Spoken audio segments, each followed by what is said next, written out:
Loans, mortgage loans, business loans సులభంగా government private banks నుండి ఇప్పించబడును.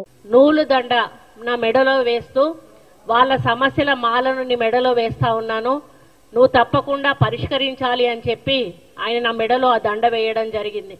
ఆ దండ వేసేటప్పుడు కూడా నేను చూశాను ఎన్ని కలర్లు ఉన్నాయి అని అంటే 2 కలర్లు దండక ఉన్నాయి, 3వ కలరు తెల్ల కలరు కింద వేలాడబెట్టున్నది. ఎందుకంటే 2 కలర్లు వేస్తే అది బీజేపీ జెండా అవుతుంది అనేటువంటి ఆలోచనతోటి నేను వేయించుకోవద్దు అనుకున్నా. అక్క మీరు వద్దంటారని కింద తెల్లది కూడా నేను అటాచ్ చేశానని చెప్పి వేయడం జరిగింది. ఇది ఆ దండ, ఇది ఒక జాతీయ పతాకానికి సంబంధించిన కలర్ ఇది. అదేవిధంగా ఈ నూలు అనేది మరి వాళ్ళ వృత్తికి సంబంధించింది, చేనేత కార్మికుల వృత్తికి సంబంధించింది, చాలా పవిత్రమైనది. దీనిలో అంటే ఒక పెళ్లికి సంబంధించిన విశిష్టత ఇందులో ఏమీ లేదు. ఇది ఈ నూలు అనేది లేకపోతే ఈరోజు మన మానాలు అనేటివి ఉండేటివి కావు.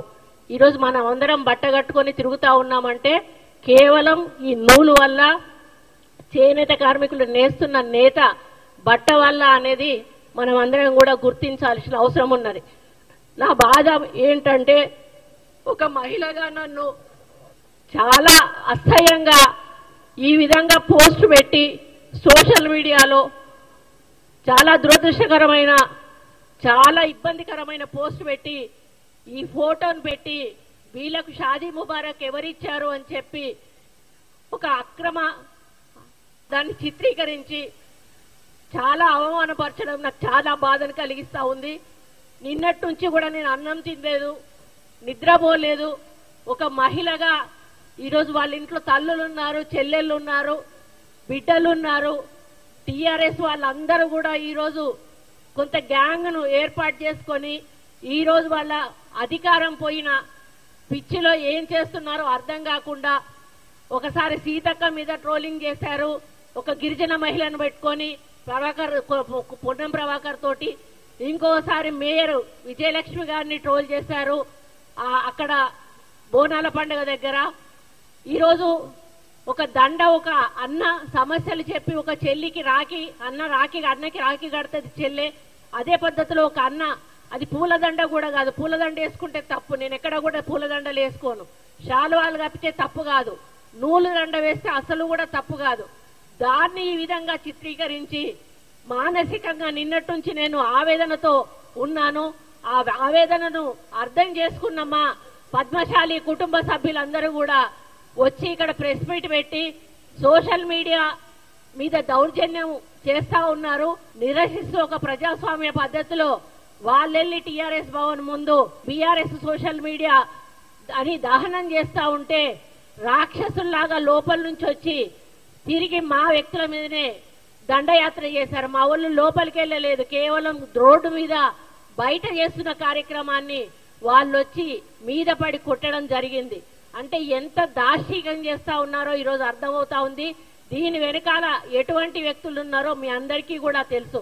ఈరోజు 10 సంవత్సరాల అధికారం తర్వాత అధికారం కోల్పోయి పిచ్చి పట్టి మరి ఏం చేస్తున్నారో అర్థం కాకుండా దుర్మార్గమైనటువంటి ప్రచారాలు సోషల్ మీడియా ద్వారా చేసి అసలు అంటే చెప్పలేని విధంగా అభ్యంతరకరమైనటువంటి వ్యాఖ్యలు చేస్తూ ఆ ఫోటోలు పెడుతూ ఆ విధానం ఏదైతే ఉందో మరి చాలా బాధ కలిగిస్తా ఉంది. నేను అదే అడుగుతా ఉన్నాను కేటీఆర్ని, అయ్యా నీ చెల్లె మొన్నటి వరకు కూడా జైల్లోకి పోయి వచ్చింది, నీ చెల్లె జైలుకు పోతే నీకు ఎంత బాధ ఉందో నీకు తెలీదా?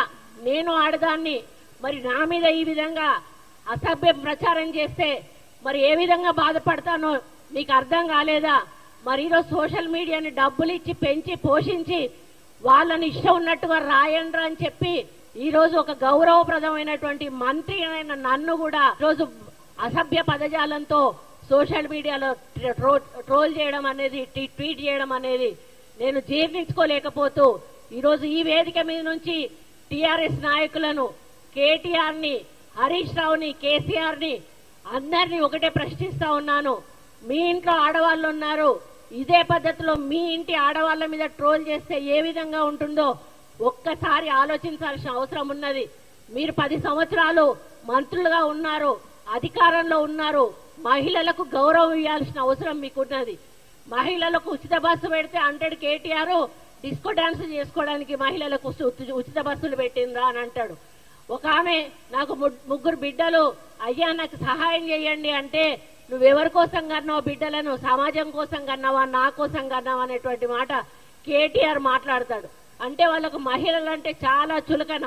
నేను వాళ్ళ పార్టీలో మంత్రిగా మన ఎమ్మెల్యేగా ఉన్నప్పుడు ఒక్క మహిళా మంత్రిని కూడా ఇవ్వలేదు. అంటే ఇవ్వాల్సి వస్తే నాకు ఇవ్వాల్సి వస్తుంది, మరి ఆమె కొంచెం ఎక్కువ మాట్లాడుతుంది కాబట్టి ఆమెకి ఇవ్వద్దు అన్నటువంటి ఆలోచనతోటి నాకు మంత్రి పదవి కూడా ఆ రోజు ఇవ్వలేదు. ఇవ్వకపోయినా కూడా నేను ఏ రోజు కూడా మాట్లాడలేదు.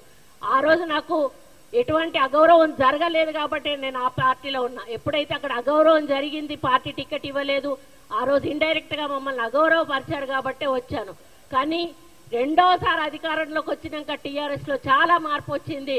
ఆ మార్పుతోటి డబ్బులు కోట్ల రూపాయలు సంపాదించుకొని అహంకారము బలుపు వచ్చి ఆ బలుపుతోటి ఏం చేస్తున్నారో కన్ను మిన్ను కానకుండా ప్రజల సొమ్మంతా కోట్ల రూపాయలు దండుకొని ఈరోజు ఒకటేసారి అధికారం పోగానే పిచ్చి పట్టి ఈరోజు బజార్లో మనుషుల కన్నా అధ్వానం, పశువుల కన్నా అధ్వానం. పశువుల కన్నా కొంత నీతి నియమం ఉంటది కానీ ఈరోజు ఆ నీతి నియమాలు మరిచి పశువుల కంటే అధ్వానంగా ఈరోజు పోస్టులు పెట్టిస్తూ మరి మాలాంటి వాళ్ళని అవమానపరుస్తున్న కేటీఆర్ కబడ్దార్ అని చెప్తా ఉన్నాను. ఇక ముందు మీ సోషల్ మీడియాలో ఇట్లాంటి పోస్టులు పెడితే క్షమించేది లేదు అని కూడా చెప్తా ఉన్నాను. మా కార్యకర్తలను కొట్టినందుకు మూల్యం కూడా చెల్లించుకోవాల్సిన అవసరం ఏర్పడుతుందని కూడా చెప్తా ఉన్నాను.